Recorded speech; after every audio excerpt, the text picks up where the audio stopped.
हैं, भाई भाई से लड़ाई कर रहा है, देवरानी जेठानी में आज अगर झगड़े हो रहे हैं, ननद और भाभी में झगड़े हो रहे हैं, तो मेरे प्यारे साथियों, घर में सुकून आए तो कहां से आए, बरकत आए तो कहां से आए।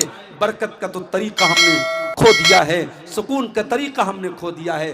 कुरान कहता है अला बिज़िक्रिल्लाहि तत्मइनुल कुलूब, आओ अल्लाह के जिक्र से तुमको सुकून मिलेगा। अभी मैं आज एक साइंसदान के बारे में पढ़ रहा था। थाईलैंड की एक यूनिवर्सिटी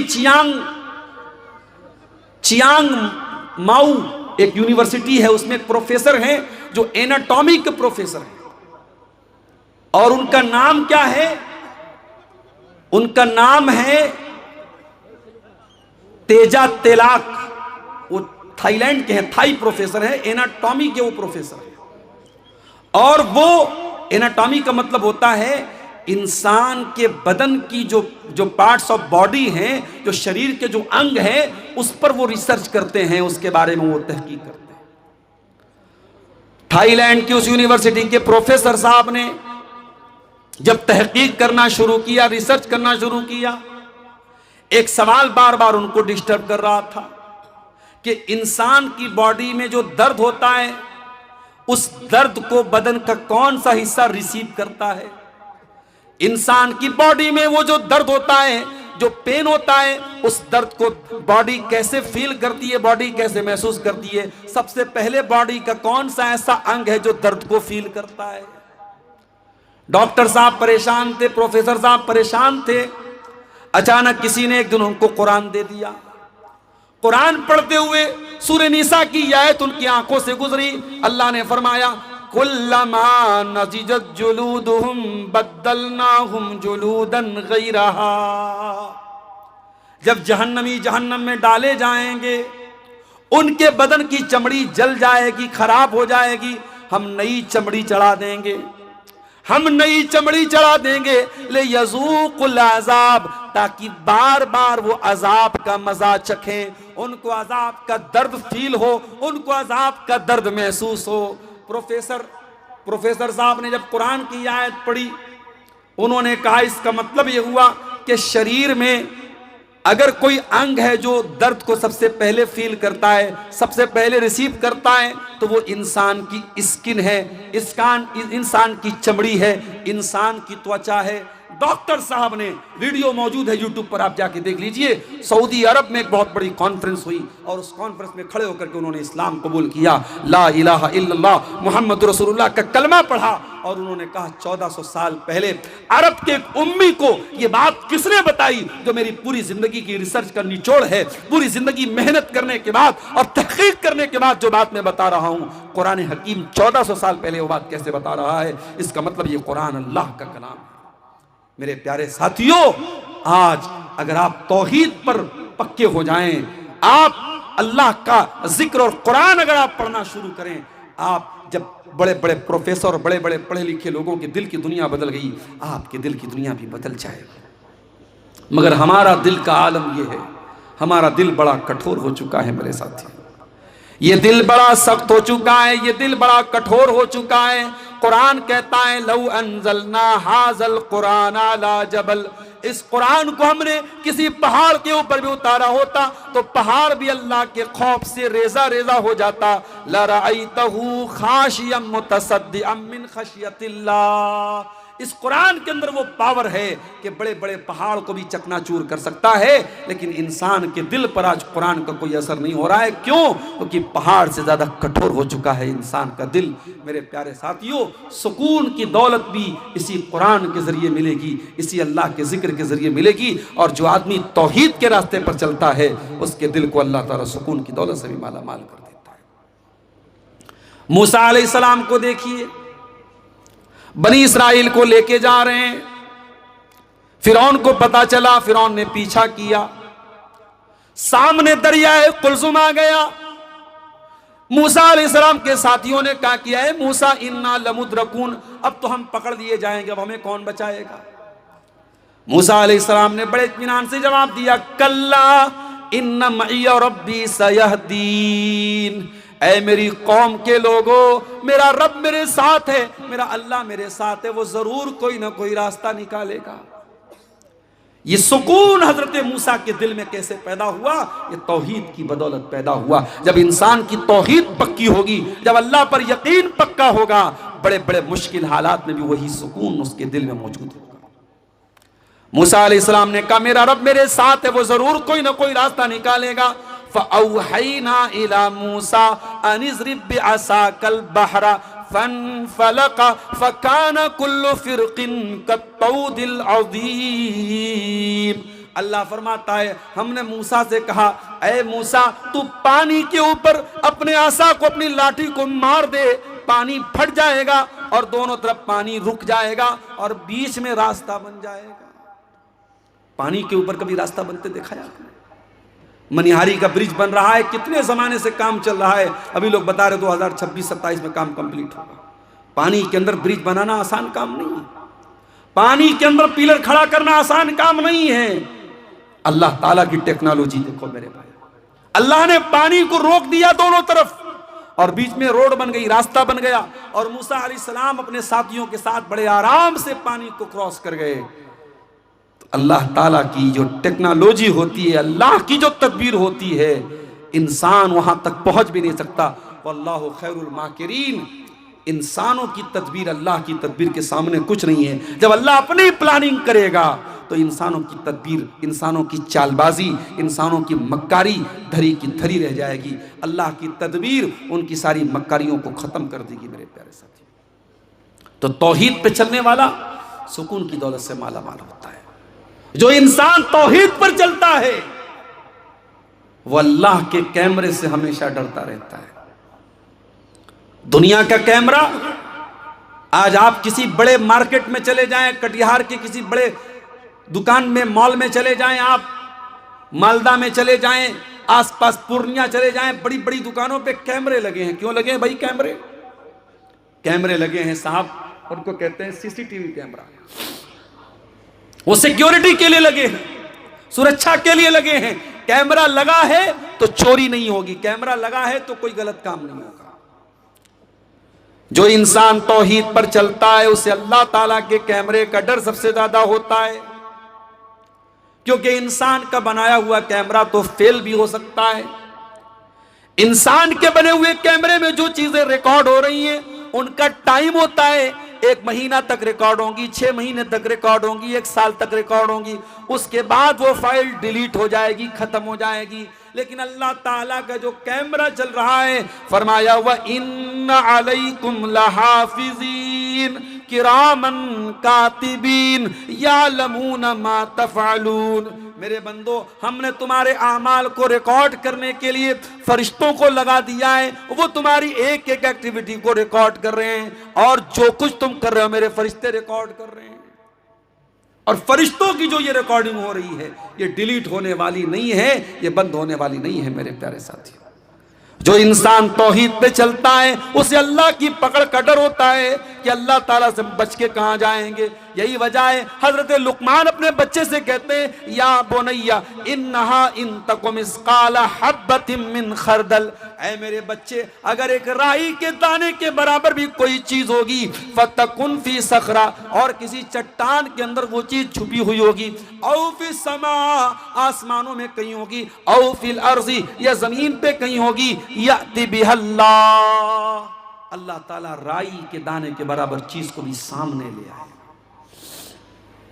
अल्लाह के नबी के पास एक सहाबी आए, कहा अल्लाह के रसूल मेरे कुछ गुलाम हैं, मेरे साथ बदतमीजी करते हैं, मैं कभी कभी मार देता हूं, बुरा भला कह देता हूं।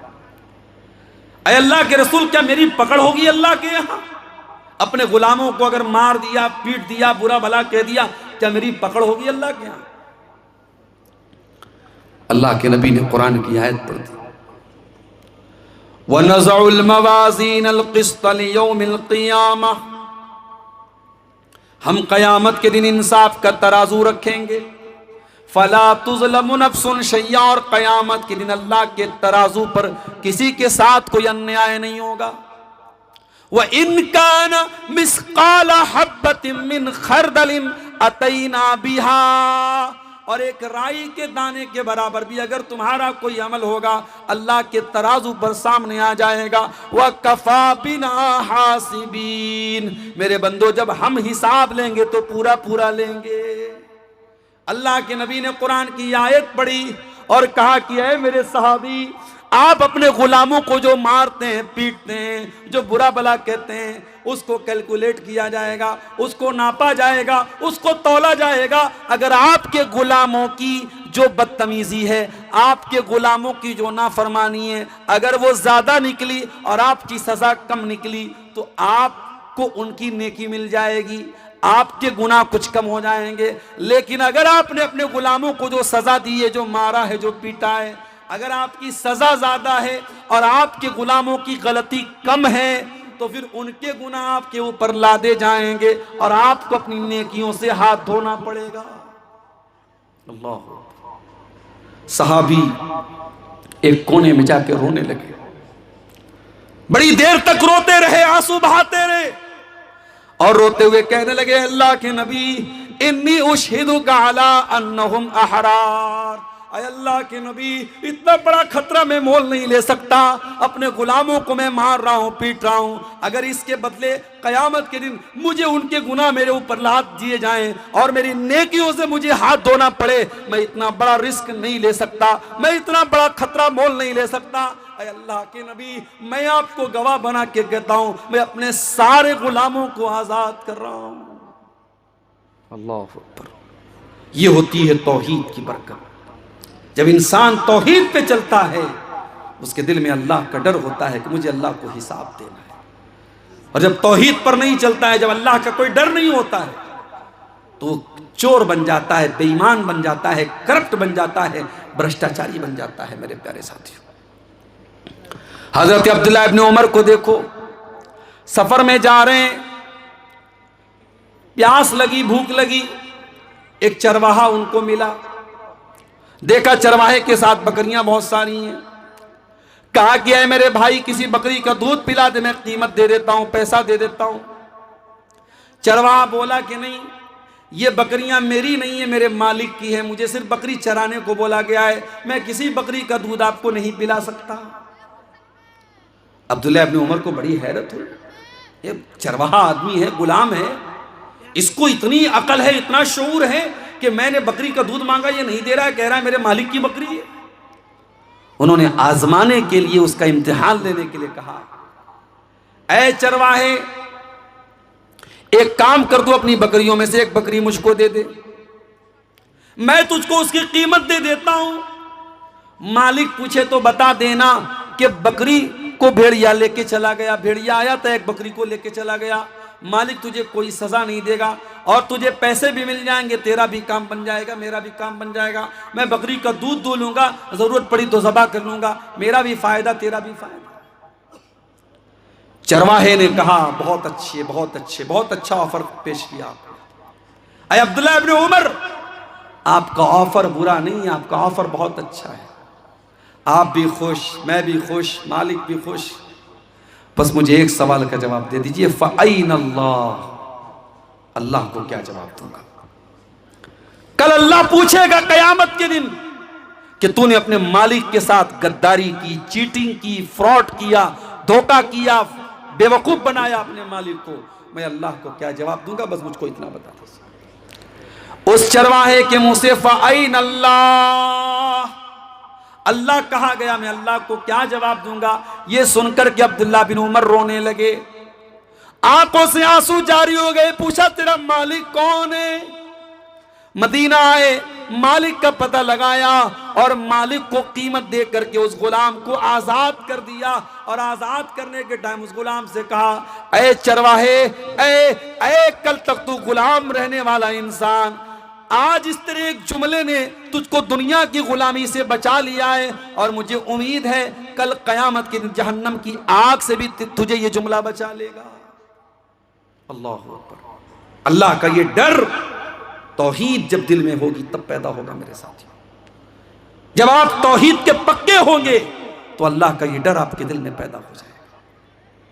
हजरत उमर को देखो, गश्त लगा रहे हैं अपने दौरे हुकूमत में, दुनिया आराम से सोती है और उमर फारूक आम लोगों का कपड़ा पहन के गश्त लगाते हैं पूरे इलाके में, पूरे मदीना में। कौन भूखा है, कौन प्यासा है, कौन परेशान है, लोगों की मदद करते हैं। हजरत उमर का गुजर एक मकान के पास से होता है। अंदर से एक औरत की आवाज आती है। औरत अपनी बच्ची से कह रही है, अपनी बेटी से कह रही है, अरे बेटी, सुबह दूध बेचने जाना है, उठ करके तू दूध में पानी मिला दे। बेटी कहती, अम्मी जान, क्या आपने अमीरुल मोमिनीन का ऑर्डर नहीं सुना? क्या हजरत उमर का हुक्म आपने नहीं सुना कि दूध में पानी मिलाना अपराध और जुर्म है? अम्मी जान, आप कानून की खिलाफ वर्जी कैसे कर सकती हैं? मां ने कहा, बेटा, रात का सन्नाटा है, उमर आराम से अपने घर में लेटे होंगे, उमर कहां यहां देख रहे हैं, तू उठ करके दूध में पानी मिला दे। बेटी ने कहा, अम्मी जान, उमर ला यराना फरब्बु उमर यराना। अगर उमर हमको नहीं देख रहे कोई बात नहीं, उमर का रब तो हमको देख रहा है। अम्मी जान, कल कयामत के दिन अल्लाह ताला पूछेगा, जब उमर का रब पूछेगा कि तूने दूध में पानी मिला करके फ्रॉड क्यों किया, धोखा क्यों किया, तूने लोगों को असली दूध के नाम पे मिलावटी दूध क्यों बेचा? अम्मी जान, हम अल्लाह को क्या जवाब देंगे? क्या अल्लाह भी नहीं देख रहा है? हजरत उमर ने मकान का नंबर नोट किया, घर आए, सारे बच्चों को बुलाया। ऐ मेरे बच्चों, मैंने एक लड़की की आवाज सुनी है, मैं नहीं जानता वो कितनी खूबसूरत है, मैं नहीं जानता उसका खानदान कैसा है, मैं नहीं जानता उसकी बिरादरी कैसी है, मैं इतना जानता हूं वो लड़की दीनदार है, वो लड़की अल्लाह से डरने वाली है, वो लड़की बहुत मुत्तकी और परहेजगार है, और मैं उस लड़की को अपने घर की बहू बनाना चाहता हूं। क्या तुम में से कोई उस लड़की से शादी करने को तैयार है? हजरत उमर के एक बेटे, उनका नाम आसिम था, उन्होंने कहा कि अब्बा जान, मैं शादी करने को तैयार। अल्लाह अकबर। यहां तो जब तक पूरा जुग्राफिया न तय कर लिया जाए, लड़की कितनी पढ़ी लिखी है, लड़की कितनी खूबसूरत है, लड़की कितनी स्मार्ट है, उसकी इंस्टाग्राम पर कितनी आईडी है, व्हाट्सएप पर कितने नंबर हैं, कौन सा मोबाइल वो चलाती है, जब तक सारा जुग्राफिया न पता कर लिया तब तक रिश्ता कहां तय होता है? और आज जो हमारे घरों में जो बिगाड़ है मेरे प्यारे साथी, उसकी एक बहुत बड़ी वजह, ये बुनियाद हमारी खराब है। हमारी माएँ बहनें जब रिश्ता देखने जाती हैं, वो खूबसूरती देखती हैं, वो माल देखती हैं, वो जहेज देखती हैं, दीनदारी कौन देखता है मेरे साथ? दीनदार बच्चियां घरों में बैठी हैं, कोई रिश्ता पूछने वाला नहीं है। अगर उनकी शक्ल सूरत कुछ कम है, कुछ 19 है, कुछ रंग सांवला है, बहुत दीनदार है, बहुत अच्छी है, बहुत नमाजी है, बहुत इल्म वाली है, उनके रिश्ते अच्छे नहीं मिल रहे हैं। और जो बदचलन भी है, बेहया भी है, बेशरम भी है, लेकिन खूबसूरत है, उसके रिश्ते फौरन मिल जाते हैं। मेरे प्यारे भाइयों, जब आपने खूबसूरती को मेयार बनाया है, जब आपने रंग को मेयार बनाया है, जब आपने हुस्न को मेयार बनाया है और दीन को साइड रख दिया है, तो फिर रोते क्यों हो? फिर रोने की क्या जरूरत है? आपने जो बोया है वही काट रहे हो। जब आपने खूबसूरत बहू लाए हैं आप, अच्छा बहू आई,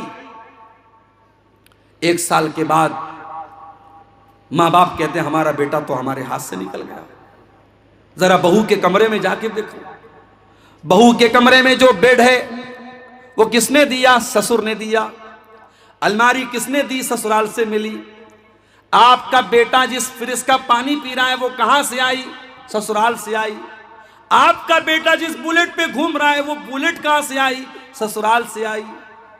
गाड़ी ससुराल की, मसेरी ससुराल की, फ्रिज ससुराल की, अलमारी ससुराल की।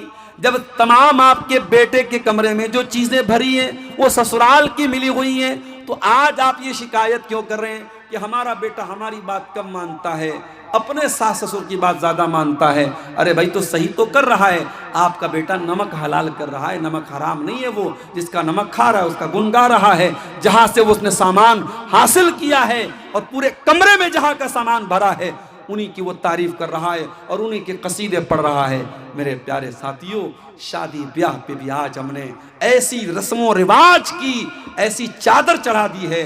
आज मैं बार बार तकरीरों में ये बात कहता हूं, आज हमने निकाह को मुश्किल बना दिया है। आज एक गरीब आदमी अपने लड़का लड़की की शादी करना चाहे, दुनिया भर के मसले हैं।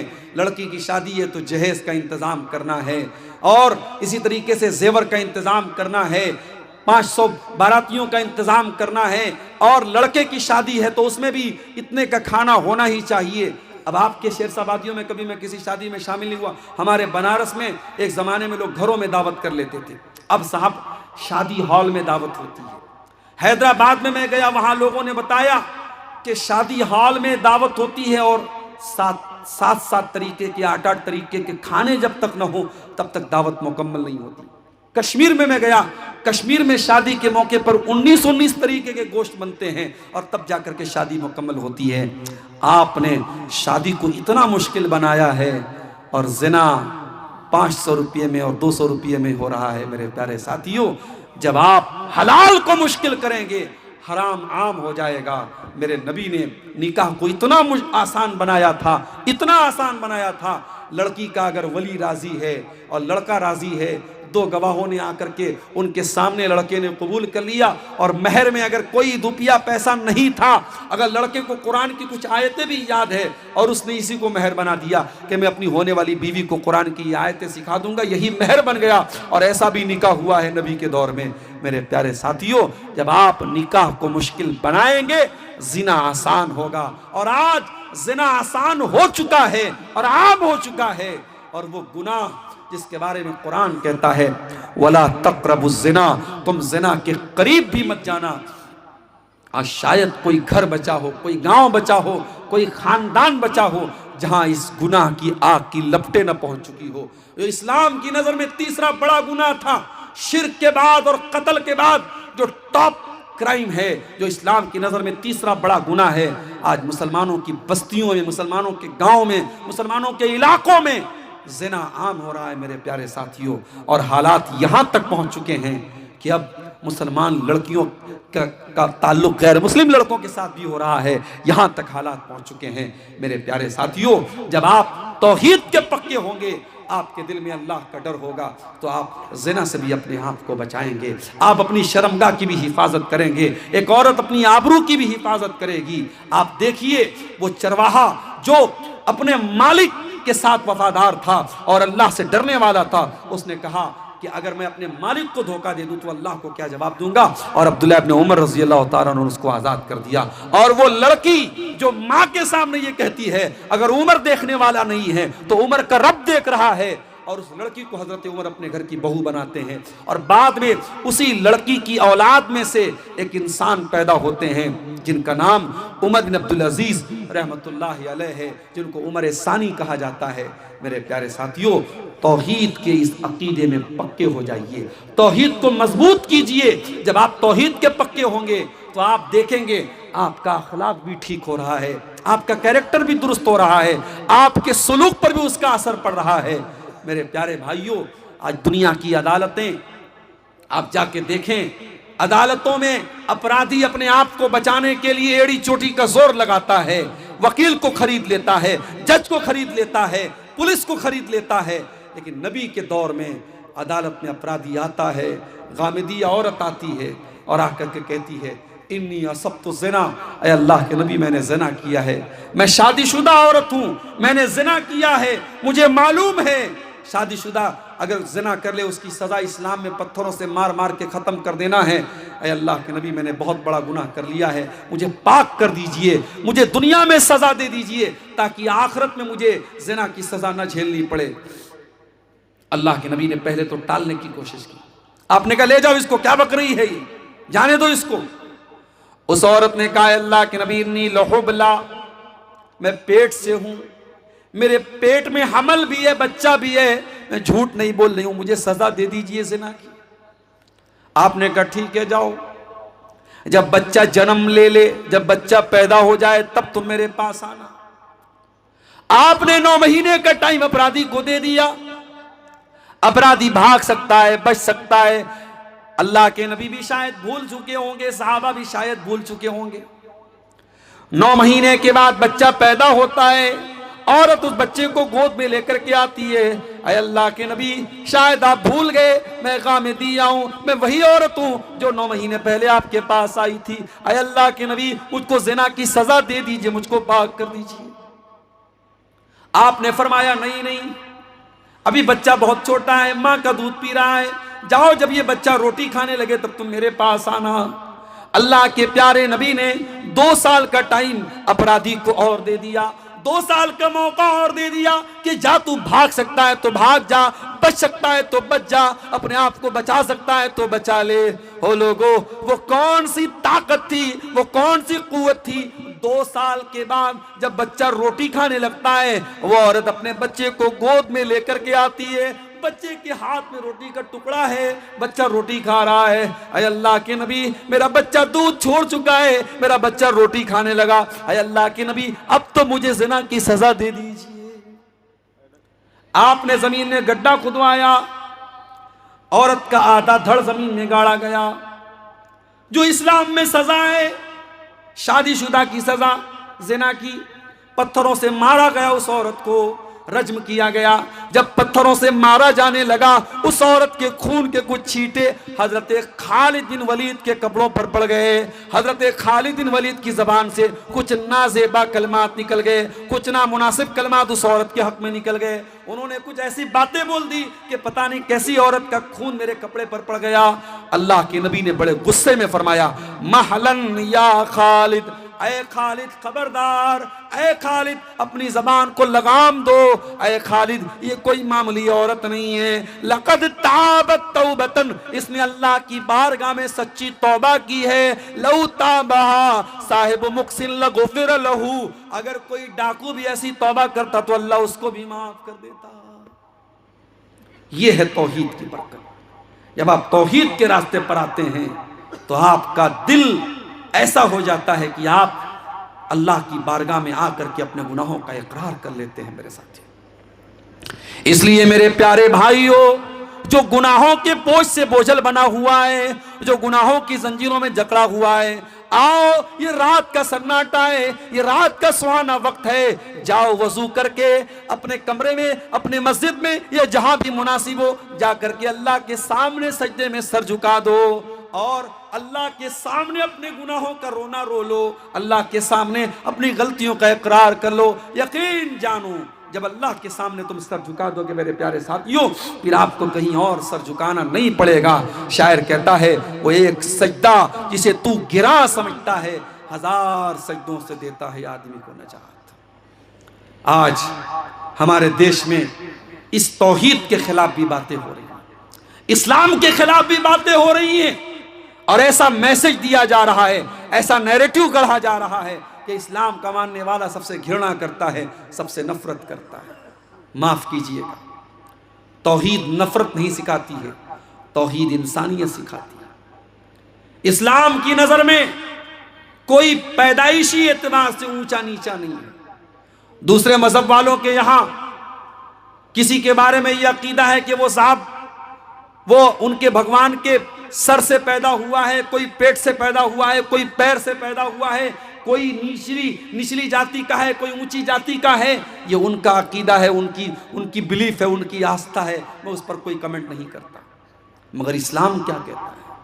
या अय्युहन्नास इन्ना खलकनाकुम मिन ज़करिन व उन्सा वजअलनाकुम शुऊबन व क़बाइल लितारफू इन्न अक्रमकुम इंदल्लाहि अत्क़ाकुम। हे मानव जाति, हे इंसानों, तुम एक माता पिता की संतान हो, आदम की औलाद हो, हव्वा की औलाद हो। हाँ, तुम्हारे कबीले अलग अलग है, तुम्हारे खानदान अलग अलग हैं। कोई शेरशाहबादी है, कोई अंसारी है, कोई शेख है, कोई बंगाली है, कोई बिहार का रहने वाला है, कोई कुरैशी है, कोई उस्मानी है, कोई कुछ है। ये खानदान अलग अलग हैं, ये बरादरियां अलग अलग हैं। ओ लोगों, ये बरादरियां इसलिए नहीं है ले तारफू, ताकि तुम एक दूसरे को अपने से ऊंचा समझो।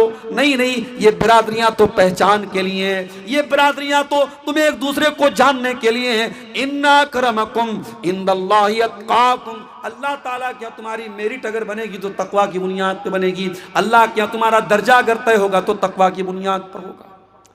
आप कौन सी बिरादरी के हैं, कौन से खानदान के हैं, आपका बाप कौन था, अल्लाह क्या ये नहीं देखा जाएगा?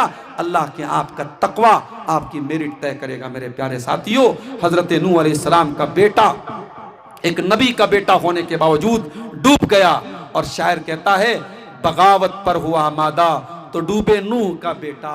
यहाँ नामो नसब की बरतरी से कुछ नहीं होता। नबी का अपना चचा अबू लहब बहुत खूबसूरत भी था, बहुत गोरा चट्टा भी था, अब्दुल मुत्तलिब का बेटा था, हाशिम का पोता था, मालदार भी था, लेकिन उसने जब इस्लाम की मुखालफत की, जब तौहीद की मुखालफत की, क़यामत तक के लिए कुरान में उसके बारे में आयत नाजिल हो गई, तब्बत यदा अबी लहबिन व तब, अबू लहब के दोनों हाथ टूट जाए और अबू लहब बर्बाद हो जाए। मेरे प्यारे साथियों, इसलिए आप जब तौहीद के रास्ते पर चलते हैं तो तौहीद एक ऐसी चीज़ है जो आपको इंसानी भाईचारा भी देती है। इसलिए भारत में जो लोग ये गलतफहमी फैला रहे हैं कि इस्लाम नफरत को बढ़ावा देता है, नहीं, इस्लाम तो भाईचारे को बढ़ावा देता है। हाँ, इस्लाम ये ज़रूर सिखाता है कि सृष्टि करने वाले की इबादत करो, मखलूक की नहीं, खालिक की इबादत करो, क्रिएशन की नहीं, क्रिएटर की इबादत करो, ज़मीन व आसमान की नहीं, ज़मीन व आसमान बनाने वाले की इबादत करो। दुनिया की और सारी मजहबी जो ताकतें हैं वो ये कहती हैं सब कुछ खुदा है, और इस्लाम ये कहता है सब कुछ खुदा का है, सब कुछ अल्लाह का है, सब कुछ अल्लाह की तरफ से है। और जब मरने वाला मरता है मुसलमानों के यहाँ तो हम एक जुमला पढ़ते हैं, इन्ना लिल्लाहि व इन्ना इलैहि राजिऊन, कि हम सब अल्लाह की प्रॉपर्टी हैं और हमें मर के अल्लाह ही की तरफ पलट के जाना है। मेरे प्यारे साथियों, तौहीद के कुछ समरात और तौहीद के कुछ फ़वाइद मैंने आपके सामने बयान किए हैं। मैं उम्मीद करता हूँ कि आप इस जो मैसेज दिया गया है इस तकरीर में, तौहीद का जो दर्स आपके सामने रखा गया है, उसको आप अपने ज़हनों में उतारेंगे। हम अल्लाह से दुआ करते हैं, रब्बुल आलमीन हमें कलमे तौहीद के तकाज़ों को समझने की तौफीक अता फरमा। रब्बुल आलमीन हमें मरते दम तक तौहीद पे चलने वाला बना दे। इलाल आलमीन हमें शिर्क व बिदअत से हमारी हिफाजत फरमा। ऐ अल्लाह, जिस इदारे के लिए आज का ये प्रोग्राम मुनक़िद हुआ है, इस कब्रिस्तान के लिए, अल्लाह ताला इस कब्रिस्तान की तामीर या उसकी जो ज़मीन के लिए जो ताउन जिन लोगों ने किया है, अल्लाह उस ताउन को कबूल फरमाए। और जिन लोगों ने इसमें हिस्सा नहीं लिया है उनसे भी बड़े अदब से गुजारिश करूँगा, जाते जाते, चूँकि कब्रिस्तान की ज़मीन भी, आप अभी कल गाज़ीपुर में मेरा एक प्रोग्राम था, वहाँ लोगों के पास अपना कब्रिस्तान नहीं था तो लोग अपने घरों में ही अपने मुर्दों को दफन कर देते थे, और वहाँ पे बाकायदा कहीं कहीं कब्र के ऊपर मकान बना हुआ है।